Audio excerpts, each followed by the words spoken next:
Have you ever wondered what happened in the Garden of Eden when Adam and Eve made their fateful choice to disobey God instead of eating from the tree of life? They instead listened to the serpent and ate from the tree of the knowledge of good and evil. This is known as the fall of man in theology, and unfortunately there's been much confusion relative to this subject. And so today I'm going to try to bring some clarity to what really happened at the fall of man. This is life as God intended. I'm Don. Thanks for tuning in today. If you haven't done so already, please subscribe to the channel. Give me a thumbs up for this video. And please check out our playlist. There's over 400 videos to choose from for your spiritual edification. So the fall of man, the original man's act of disobedience, is recorded in Romans chapter 5 and verse 19, and the resulting sin is described in verses 12 and 16 of that same chapter. When Adam and Eve chose to partake of the tree of the knowledge of good and evil, what is missed oftentimes in this discussion is that they were choosing to derive from another spiritual source. They were choosing to derive behavioral expression, which we're going to see as we go through this discussion, from Satan rather than God. You see, there's always an ontological spiritual derivation for the expression of every human action. So what do I mean by that? Well, ontological simply means spiritual presence. There's always a spiritual presence in every action that we make. You can't make a choice without there being a spiritual result or a spiritual action, and we derive what we do from an either or spiritual entity, either God or Satan. So what this presents then is that man is not an independent self. We may have thought we were, but that's the lie of humanism. Man is not an independent self, as we shall see as we explain further of what took place at the fall of man. Man does not self-generate, contrary to what we've been taught. In our day and age, and often in various forms of religion, the idea of self-potential is promoted, but it's the lie of humanism. We don't self-generate our own behavioral activity. He is not, contrary to what's been taught, the cause of his own effects or the energizing origin of his own activity. Once again, I know that this is contrary to probably what you were raised to believe, but what you were raised to believe is steeped in humanism, that man is the center and that man is the source of all that he does, the independent self. Rather, the behavioral activity of man always expresses both the nature and the character of the spiritual source who generates such activity. So notice, the nature and character of either God or Satan is the one producing or generating that character or activity. You are not. You are simply choosing to participate with one or the other. And so the deception of Satan through the serpent there in the Garden of Eden to deceive man was to get him to think that he could self-generate, that he could produce on his own, that he could be the source of his own behavioral expression, that he could produce character. And the reality is that to do so, he would be doing something other than expressing the character of God. he wouldn't be generating his own sinful character, but rather he would be expressing the sinful and evil behavioral expression of Satan. But see, that's what Satan wanted him to know. Satan wanted him to think that he could independently operate from God. You can be like God, and you can know the difference between good and evil for yourself. So you can decide what's right, what's wrong. Then, reacting after he made the fateful choice, we see the blame game began and the shame game began. So they then reacted with blame and shame, kind of beating up on themselves, berating themselves, condemning themselves. When God obviously called out to Adam, asking him where he was, obviously God hadn't lost him. He was just developing a conversation. Adam said, I'm over here, and God asked him, who told him he was naked? Did he eat of the tree that I forbade you to eat of? And then immediately Adam blamed his wife. It was the woman that you gave me. And then when God asked Eve about it, she says, well, it was the serpent that made me do it. And so the blame game began. And so ever since then, human beings have been trying to generate something better. They've been trying to be a better person. You might hear Christians sometimes saying, I'm trying to be a better Christian. Well, we continue to buy into the lie. All the while, the destructive intent of the evil one, the destroyer, had obviously achieved his end result. Satan wanted man to believe that he was independently living of God or Satan, that he was an independent self, because Satan well knew that man would derive what he did from an either-or spiritual source, and then Satan would have free right away to deceive man into doing all that he was choosing to do. And so ever since the fall, man has thought that he was inherently and intrinsically evil. In fact, that's the doctrine of original sin, which unfortunately taught that depravity affected man himself, that he became a human being that could never again function the way God designed. That is the lie of the humanism, the lie of independent self. So man is not inherently evil.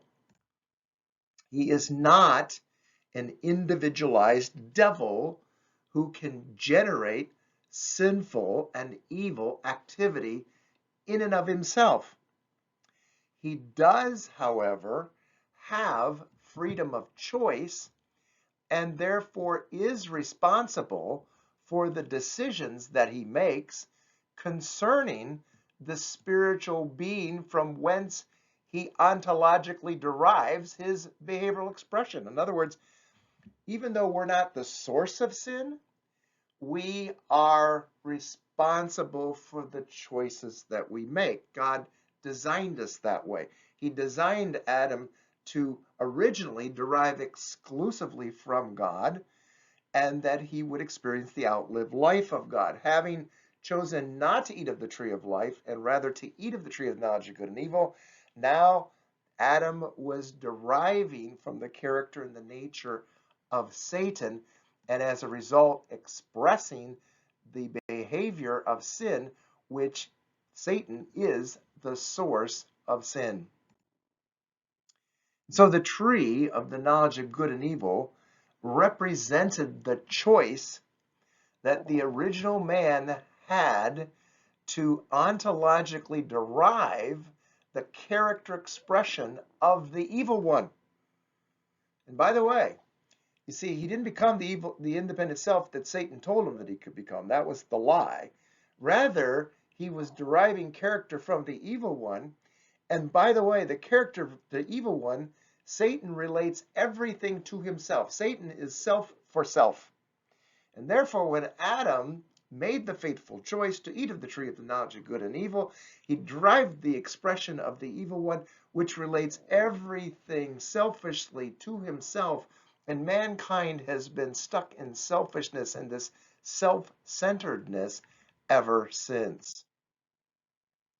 It was a choice to be receptive to the behavioral outworking of a nature and character that was contrary to the character of God. So again, let's back up a second. God's original intent was eat freely of the tree of life.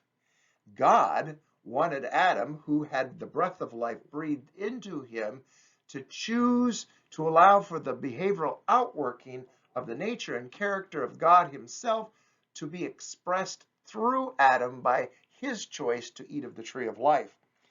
His choice to reject participating with God, rather he was receptive to Satan, and as a result was behaviorally experiencing the outworking of Satan's nature and character, which is obviously always contrary to God.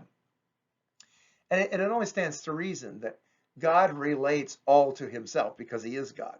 He does everything ek theos, out of himself.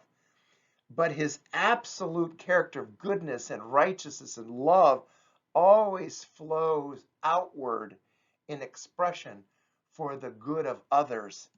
Well, this is just the opposite of Satan's character. Satan's character is that of self-centeredness, which relates all things to himself, to benefit himself. And it is that character that Satan sought to activate in man's behavior, and was allowed to do so by man's choice, by Adam's choice. He couldn't just arbitrarily do that to man. Adam had to choose to participate with the lie by eating of the tree of the knowledge of good and evil. And so what occurred when Adam ate of the tree of the knowledge of good and evil? Well, Adam died spiritually. God had said, in the day that you eat thereof, you shall surely die. It's in a Hebrew idiom, so it literally translates, in the day that you eat thereof, dying you shall die, which I think is very insightful because we have three levels of life capacity: spiritual life, psychological life, and physiological life. And so they died spiritually. Oftentimes when I ask people, what is spiritual death? They will tell me it's the absence of God's spiritual life. Well, that's partially true. Spiritual death is the absence of the presence of the spiritual life of God in the spirit of a man. However, there's more to it than that. You see, the ontological indwelling and spiritual union of God with a man, yes, was severed, but this does not leave man as a hollow man with a spiritual void or vacuum. You may have been taught that there's this void inside and that you have to fill it with the things of God. Well, that's the lie of independence. There's never going to be any dormancy in a human being. Human beings always will have a spiritual source. Man's spirit is not a throne room without a king. No, he does not have this unoccupied territory inside. He's not a spirit or a container without contents, as some have referred to the spiritual condition of fallen mankind. Man cannot exist nor function independently. That was the lie that Satan was perpetrating. So we need to understand that in spiritual death, there was not only the severance of the ontological dependency on God, but a transference to the ontological dependence upon Satan for the derivation of spiritual condition and identity. Wow. That's what people have missed. That's what people have not understood. That there was this transference. When Adam ate of the tree of the knowledge of good and evil, he was no longer deriving from God. He was now deriving from Satan and the spiritual source, the spiritual condition and identity of the evil one. It might be said that a coup d'etat took place in the spirit of man.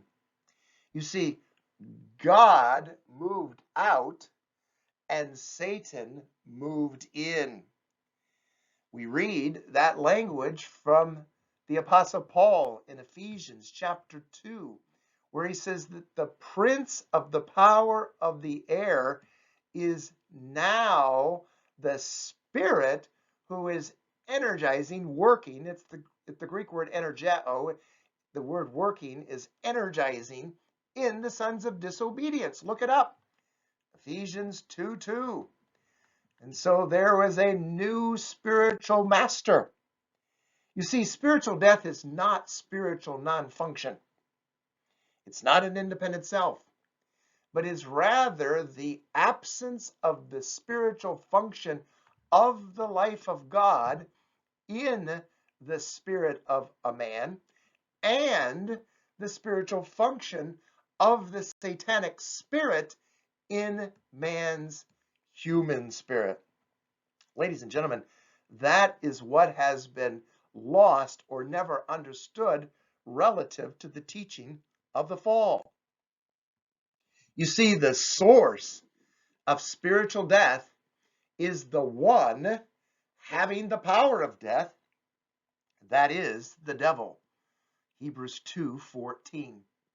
And as such, Paul says that death reigns, death rules, death dominates.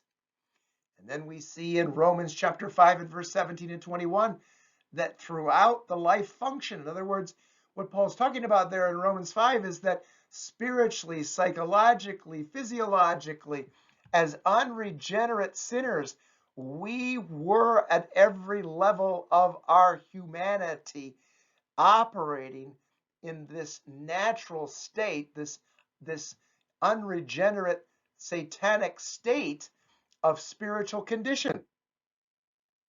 And so it's important that we understand there was more that occurred at the fall than we ever realized.